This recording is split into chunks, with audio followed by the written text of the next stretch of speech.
It's November.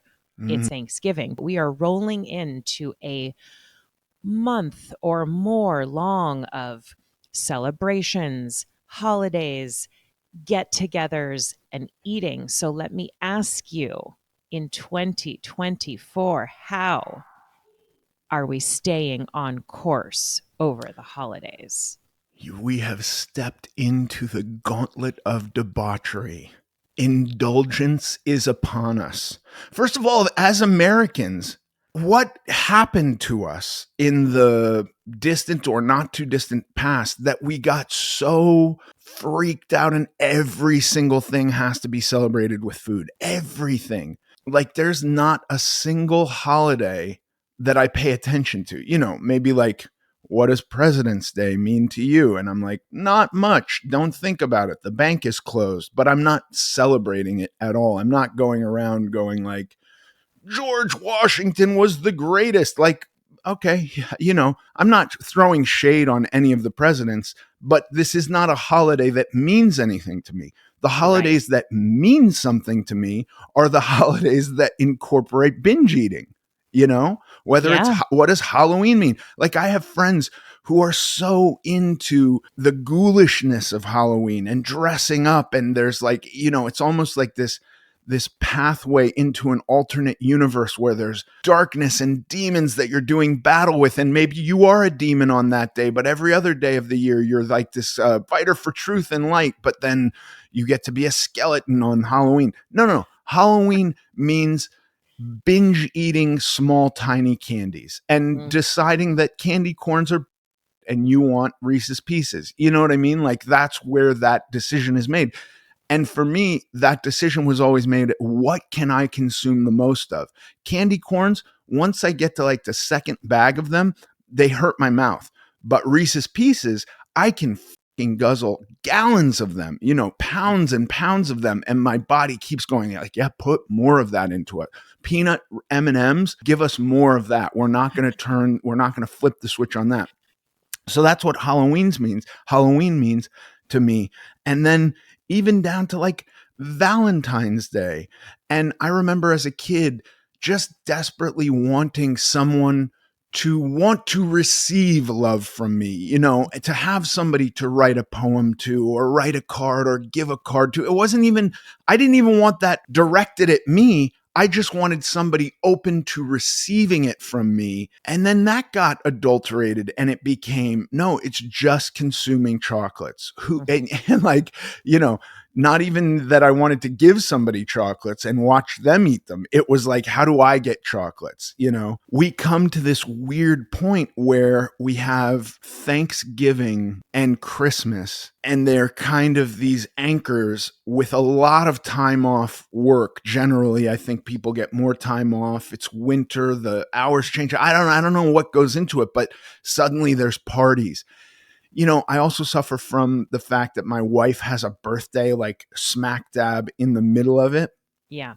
And then I have close friends with a birthday 2 days later or a day later or something like that. And so there's all this stuff where it's like, if somebody tells you that Thanksgiving isn't specifically about binge eating, what do you think of them? Like, at no point are we sitting there thinking about the time that the Native Americans helped the Pilgrims survive the winter. It's so disconnected from that.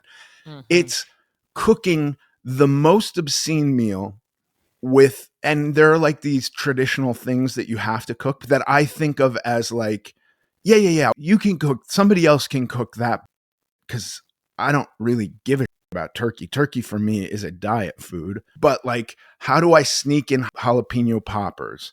How do I sneak in, macaroni and cheese?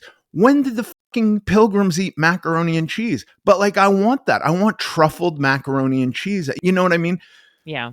There's that. And then Christmas is just a fucking day-long binge fest, from Pillsbury instant bake pastries that you unravel that you then surround, any kind of nitrate heavy meat.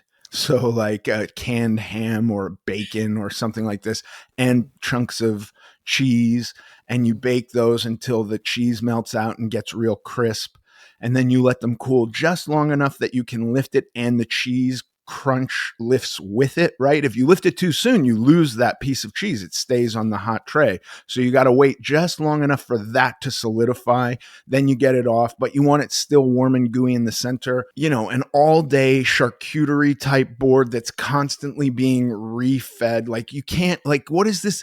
It's as though we're starving all year round. And then we get to this 6-week period where it's like, and then you, thank you so much, have created the tradition in my life of like somehow New Year's is even bringing us, you're importing shit from Chicago, Italian beef sandwiches and hot dogs. And suddenly it's about like, okay, we're all too overfull and sick to even make it to noon. We all have to lay down and fall asleep because we've overeaten ourselves into a stupor. So it is like a tricky time of the year, I think. And don't forget the days after those days, Thanksgiving, and then the next day you have all this food left over because Right. you traditionally make way more than you need to have leftovers. And so then your refrigerator is full and you go to that and you eat it for a full other day. You're Yeah. having I know people that make like a sandwich out of a stuffing with turkey and a thing, like it's a whole other day. Once got into a famous text exchange with my ex-husband about not giving him any turkey the day after Thanksgiving, but that's a story for another time. But Like you didn't take turkey to his house I and he was sent offended? he came to us for Thanksgiving. God love him. And I sent him home with some leftovers, but there was no turkey in there. And I heard about it. Anyway, having said that, it's a day after Thanksgiving thing, a day after Christmas, all that food, because you can't throw that food away. That's terrible to waste food, right? So you have to eat it. So yeah, we are heading into that. It is, as you said, a gauntlet. Like it's like to me, it's like I'm looking ahead at a Mission Impossible. There's like lasers and I have to get through them to get to the other side. Yeah. And this is the time when maybe you've put in work on exercise. Maybe you've put in work on your eating. Maybe you've hit a stride only to come to this. Or maybe I want to say there's also, and I'm asking you this as an additional question. It's like, what if you feel like you don't want to eat that stuff and you're okay not eating that? And then you get the pressure from everyone at your table. Like, why aren't you eating this? Why aren't you trying that? Like, how do you begin to make a plan to navigate it all? Like, if I'm being honest, there's been a few different versions of me. And one was certainly if we go far enough back where I'm just like, yeah, let's go. You know what I mean? Like, what can we make? What can we wrap in bacon? What can we, add sugar and butter to, to make it more delicious? Like, let's just have everything you can imagine. And I'm going to do all of it. At what point in the year? It's maybe right around Halloween or something that the pumpkin spice latte comes out. Oh And yeah. you know that like in some part of the world, the leaves are turning color, it's Mhm. getting colder, which, and all I'm saying to myself is, yeah, there are some people who need to put on a little body fat to survive the winter. You know what I mean? And so like this is obviously genetically programmed. So I need to partake in that. And eggnog and all this stuff happens. And, down to stuff where today it's even repulsive to me. I don't know what these things are called, but like I remember my grandmother used to send us this. It's like the most horrible looking loaf of bread that when you cut into it, it's got nuts and Yeah. somehow green colored candied cherries in it, Yes. and red and stuff. And like I can fully salivate today thinking of toasting a slice of that and putting a thick layer of butter on top of it. And that would be Mm-hmm. so good. But at the Mm-hmm. time, there was so much other stuff that was that was like, I'm not even gonna get to that. You know what I mean? Like that's Yeah. not even in the cards for me to consume because I'm consuming so much other stuff. And then if we go into the distant past, but not quite 25 years ago, Mm-hmm. when I'm on this kind of kick of like food is responsible for my downfall and I am just going to demonize certain types of food. And so long as I don't consume those, I will be fine. And it was like, okay, what can I eat here? Well, I can just have turkey, right? Yeah. That's like the only safe thing to eat. So I'm just going to pile my plate high with turkey and eat that and chug water and really just not participate in any of the social gatherings and the family visits and the office parties and anything else that is based around celebrating life with food. I am bowing out. I am staying true to my thing. And to be honest with you, you know, today I'm like, I'm going to have a couple bites of stuffing. If somebody does make a macaroni and cheese with truffles, I might have a bite of that. If Mhm. there's a creamed spinach, like what do I actually like Yeah. and what am I going to eat? And I'm going to have turkey, but I will probably take more turkey. Like my plate will be composed more of turkey than it will be of stuffing and creamed Mhm. corn and whatever other nonsense people make. And Yeah. I just want to be able to get into the mood because, like, if I'm being completely honest, I like celebrating with food. You know what I mean? Like that Mhm. there is some part of me that enjoys that pageantry and tradition of making a big meal and coming together. I'm always envisioning a time and place when how could this have started? Well, people must have been starving, right? And you kind of save your best stuff for this day and you Mm. stockpile it a little bit. And then everybody gets to overeat because they're tiny and malnourished and like not doing that the rest of the year, or it's not available to them.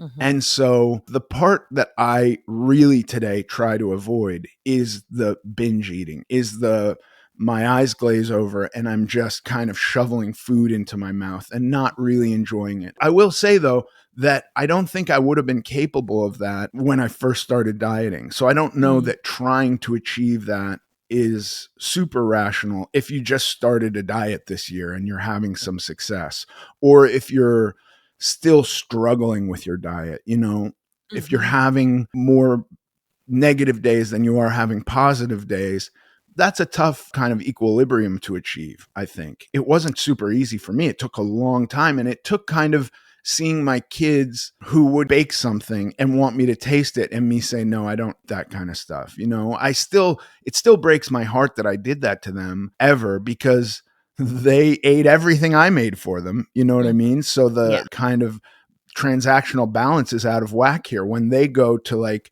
please me with food, I'm unavailable as a recipient of that, which I feel some guilt about. But like I was going through stuff, you know what I mean? I hope I Yeah. didn't create bad habits for them in this way.